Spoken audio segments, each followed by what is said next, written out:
Paz, meus queridos, tudo bem com vocês? Aqui no nosso 14º dia.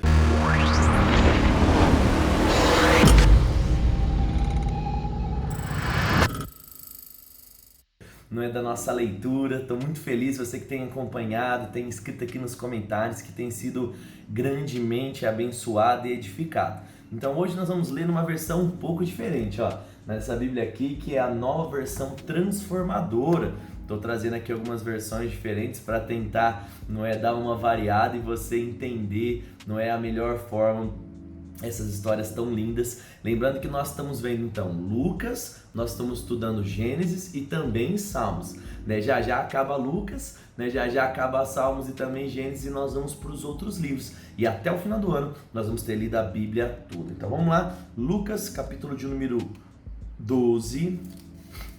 Deixa eu beber uma água aqui já pra gente ficar bem. Lucas, capítulo de número 12, nós vamos ler de 1 até 31. Bora lá então, ó. E ele diz assim então: quando as multidões cresceram ao ponto de haver milhares de pessoas atropelando-se e pisando uma nas outras, Jesus concentrou seu ensino nos discípulos dizendo: tenham cuidado com o fermento dos fariseus, que é a hipocrisia. Ele diz: virá o dia em que tudo que está encoberto será revelado e tudo o que é secreto será divulgado. O que vocês disseram no escuro será ouvido às claras, e o que vocês conversaram às portas fechadas será proclamado nos telhados. Meus amigos, não tenham medo daqueles que matam o corpo. Depois disso, nada mais podem fazer. Mas eu lhes direi a quem deve temer. Temam a Deus, que tem o poder de matar e lançar no inferno. Sim, a esse vocês devem temer, Deus falando sobre o juízo, a justiça que vai se manifestar. 6. Qual é o preço de 5 pardais? 2 moedas de cobre? E no entanto, Deus não se esquece de nenhum deles. Até os cabelos de sua cabeça estão todos contados. Portanto, não tenham medo. Vocês são muito mais valiosos do que um bando inteiro de pardais. Eu lhes digo a verdade. Quem me reconhecer aqui diante das pessoas, o Filho do Homem o reconhecerá na presença dos anjos de Deus. Mas quem me negar aqui, será negado diante dos anjos de Deus. Quem falar contra o Filho do Homem será perdoado, mas quem blasfemar contra o Espírito Santo, esse não será perdoado. Quando vocês forem julgados nas sinagogas e diante dos governantes e das autoridades, não se preocupem com o modo que se defenderão, nem com o que dirão, pois o Espírito Santo naquele momento lhes concederá as palavras certas. Eu gosto muito disso, porque o Espírito Santo, ele não apenas nos concede as palavras certas em um momento como este, de julgamento ou perseguição, mas tudo aquilo que você precisa, você pode contar com o auxílio de Deus, como João mesmo vai dizer, nós vamos ler, o Espírito sempre nos conduz a toda a verdade, e mais do que isso, ele nos ajuda em todas as nossas fraquezas. E ele continua então dizendo assim pra gente, verso 13. Então alguém da multidão gritou: mestre, por favor, diga a meu irmão que divida comigo a herança do meu pai. E Jesus respondeu: amigo, quem me pôs como juiz sobre vocês para decidir essas coisas? Em seguida disse: cuidado, guarde-se de todo tipo de ganância. A vida de uma pessoa não é definida pela quantidade de seus bens. Uau, que versão linda, não é? A vida de uma pessoa não é definida pela quantidade de seus bens. Pega essa aí. Verso 16. Então lhes contou uma parábola. Um homem rico tinha uma propriedade fértil que produziu boas colheitas. Pensou consigo: o que devo fazer? Não tenho espaço para toda a minha colheita. Por fim disse: já sei, vou derrubar os celeiros e construir outros maiores. Assim terei espaço suficiente para todo o meu trigo e os meus outros bens. Então direi a mim mesmo: amigo, você guardou o suficiente para muitos anos, agora descanse. Coma, beba e alegre-se. Mas Deus lhe disse: louco, você morrerá essa noite. E então quem ficará com o fruto do seu trabalho? Sim, é loucura acumular riquezas terrenas e não ser rico com Deus. Então, voltando-se para os seus discípulos, Jesus disse: por isso eu lhes digo que não se preocupem com a vida diária, se não terão o suficiente para comer, ou com o corpo, se terão o suficiente para vestir. Pois a vida é mais que comida e o corpo mais que roupa. Observem os corvos, eles não plantam, nem colhem, nem guardam comida em celeiros, pois Deus os alimenta. E vocês valem muito mais que qualquer pássaro. Glória a Deus por isso. Qual de vocês, por mais preocupado que esteja, pode acrescentar ao menos 1 hora à sua vida? E se não podem fazer uma coisa tão pequena, do que adianta se preocupar com as maiores? Observem como crescem os lírios, não trabalham nem fazem as suas roupas, e no entanto Salomão, em toda a sua glória, nunca se vestiu como eles. E se Deus veste com tamanha beleza as flores que hoje estão e amanhã são lançadas no fogo, não será muito mais generoso com vocês, homens de pequena fé? Olha que coisa linda, Jesus mostrando o cuidado de Deus para com a nossa vida, né? Que nós podemos viver sem ansiedade. E ele continua no verso 29. Não se inquietem com o comer e beber, não se preocupem com essas coisas. Elas ocupam os pensamentos dos pagãos de todo mundo, mas o seu Pai já sabe do que vocês precisam. Busquem acima de tudo o reino de Deus e todas essas coisas vos serão acrescentadas. Gente, esse texto é lindo.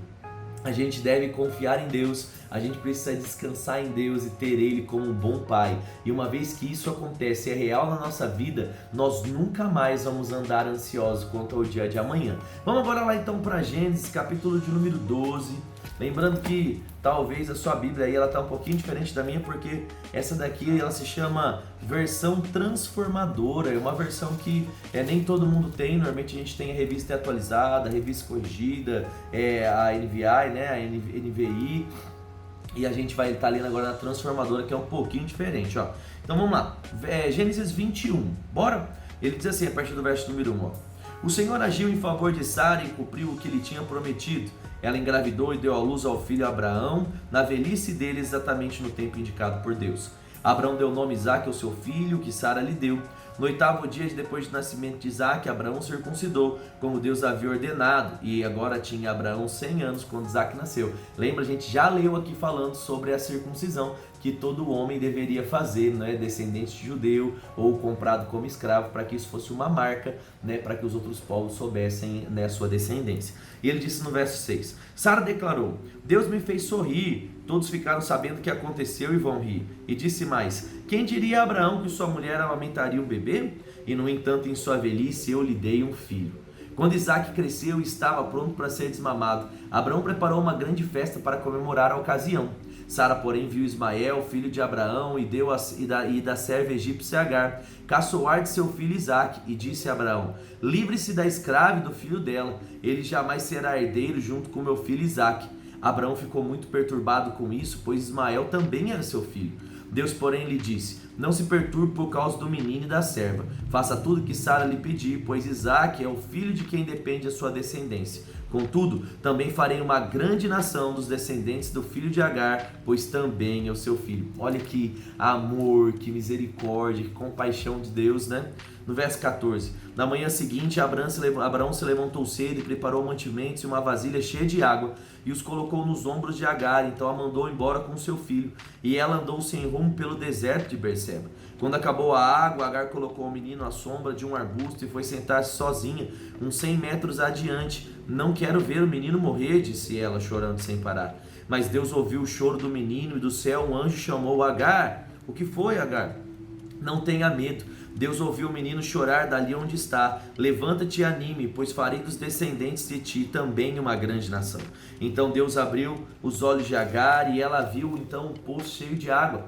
E sem demora encheu a vasilha de água e deu também para o menino beber. Deus estava com o menino enquanto ele crescia no deserto. Ismael se tornou flecheiro e se estabeleceu no deserto de Parã. E a sua mãe conseguiu para ele uma esposa egípcia. Olha que coisa doida, gente. Deus cuidando de cada detalhe, né? Verso 22. Por esse tempo Abimeleque, acompanhado de Ficol, comandante do exército, foi visitar Abraão. É evidente que Deus está com você, ajudando em tudo que faz, disse Abimeleque. Jure em nome de Deus que não enganará nem a mim, nem aos meus filhos, nem a nenhum dos meus descendentes. Tenho sido leal a você, por isso jure que será leal a mim e à terra onde vive como estrangeiro. Abraão respondeu, eu juro. Contudo, Abraão reclamou com Abimeleque sobre o poço que os servos de Abimeleque lhe haviam tomado à força. Verso 26. Eu não sabia disso, respondeu Abimeleque. Não faço ideia de quem seja um responsável. Você nunca se queixou a esse respeito. Então Abraão deu ovelhas e bois a Abimeleque e os dois fizeram um acordo. Quando Abraão também separou do rebanho mais 7 cordeirinhos, Abimeleque lhe perguntou, por que separou esses 7 a mais? Então Abraão lhe respondeu, por favor, aceite essas 7 cordeirinhas como testemunho de que eu cavei este poço. Por isso Abraão chamou o lugar de Berseba, porque ali os dois fizeram um juramento. Depois de firmarem uma aliança em Berseba, Abimeleque e Ficol, comandante do exército, voltaram para a terra dos filisteus. Abraão plantou uma tamareira em Berseba e ali invocou o nome do Senhor e o Deus eterno. E Abraão morou na terra dos filisteus como estrangeiro por longo tempo. Nossa, muito bom. Eu ouvi hoje de manhã mesmo, né, um rabino falando algumas coisas sobre a tâmara, né, que é um fruto que os judeus eles têm tanto apreço, e ele diz lá que a tâmara ela tem 613 sementes. Diz que é o mesmo tanto, né, das ordenanças de Levítico, que a gente vai ler também 613. Então a gente vê, não é, Deus e os judeus usando muito isso, tem algum valor para eles espiritual ali também, de cunho religioso. Legal essa curiosidade, né? Salmos 14, vamos lá comigo agora. Salmos, capítulo de número 14. A gente está no início de Salmos, né? Tem 150, tem muita coisa boa para a gente aprender. E ele diz assim, ó, Salmos, capítulo de número 14, ó. E lembra que o salmista tá naquele negócio, né? Estão pressionando ele tá clamando para Deus dar um jeito nos inimigos dele. Ele diz assim, ó: os tolos dizem em seu coração, não há Deus. São corruptos e praticam o mal e nenhum deles faz o bem. Ó Senhor, olha dos céus para toda a humanidade, para ver se alguém é sábio, se alguém busca a Deus. Todos, porém, se desviaram. Todos se corromperam, ninguém faz o bem, nenhum sequer. Né? A gente leu isso aí lá em Sodoma e Gomorra, tá lembrado? E ele diz, acaso os que praticam o mal jamais aprenderão? Devoram o meu povo como se fosse pão e nem pensam em orar ao Senhor. Grande terror se apoderará deles, pois Deus está com os que lhe obedecem. Os perversos frustram os planos dos oprimidos, mas o Senhor protegerá o seu povo. Aleluia! Glória a Deus, né? 7. Quem virá do Monte Sião para salvar Israel, né? Melhor dizendo. Quando o Senhor restaurar o seu povo, Jacó dará gritos de alegria e Israel exultará. Então a gente percebe, né, como a gente sempre tem falado, a gente percebe essa angústia ao mesmo tempo, uma convicção, e eu creio que é muito assim que a gente tem que de fato fazer. Quando as pressões se levantam na nossa vida, nós precisamos constantemente lembrar, né, quem é o nosso Deus, o tamanho do nosso Deus, sobre a fidelidade do nosso Pai. Fazendo assim, eu tenho certeza, querido, que nós iremos colher os resultados, né, porque uma vez que a gente lembra de quem Deus é, o que a palavra de Deus diz, nós podemos descansar e confiar em nosso Senhor. E aí, foi edificado pela palavra de hoje? Então, antes de terminar o nosso vídeo, eu quero orar por você e pela sua família. Então, feche os olhos aí comigo. Pai, no nome de Jesus, que eu quero colocar a vida de cada pessoa que tem acompanhado com a gente esses vídeos, que tem se alimentado da palavra. E eu oro mesmo, Pai, que assim como um alimento natural, ele exerce grande influência na vitalidade do nosso corpo. Eu declaro que esse alimento espiritual, Pai, que nós temos de fato provado, a Tua palavra mesmo, Pai, na essência, possa afetar a vida espiritual de cada um dos meus irmãos. Eu declaro mesmo homens e mulheres sendo fortalecidos ao ponto de vencer o pecado e viver uma vida devota ao Senhor, agradando ao Senhor. Eu declaro mesmo, Pai, tudo aquilo que está travado, coisas que estão, dando errado, eu declaro a mão do Senhor trabalhando em prol dos meus irmãos. Pai, causas na justiça sendo liberados, problemas, Pai, sendo sanados, para que o Teu santo nome seja, Pai, exaltado. Declaramos vida sendo multiplicada em cada um dos nossos irmãos, livres mesmo de todo mal, para que o nome do Senhor seja exaltado sobre tudo e todos. Nós Te agradecemos no nome de Jesus. Amém. Amém, querido? Então, se você chegou até aqui, escreve aqui embaixo, Deus não abandona os seus. Então escreve comigo nos comentários assim, ó, Deus não abandona os seus. A gente viu isso lá com Ismael, né, quando Deus estava cuidando, proveu a água. Então Deus não abandona os seus. Então deixa também o like nesse vídeo aqui, se inscreve no nosso canal, ativa o sininho e compartilha lá no seu Facebook comigo, né, para que as pessoas possam ver. Mande também no grupo da sua família do WhatsApp diariamente, para que juntos nós possamos nos alimentar da palavra. Afinal de contas, nem só de pão viverá o homem, mas de toda a palavra que procede da boca de Deus. Até o nosso próximo vídeo, fique com Deus, tchau, tchau.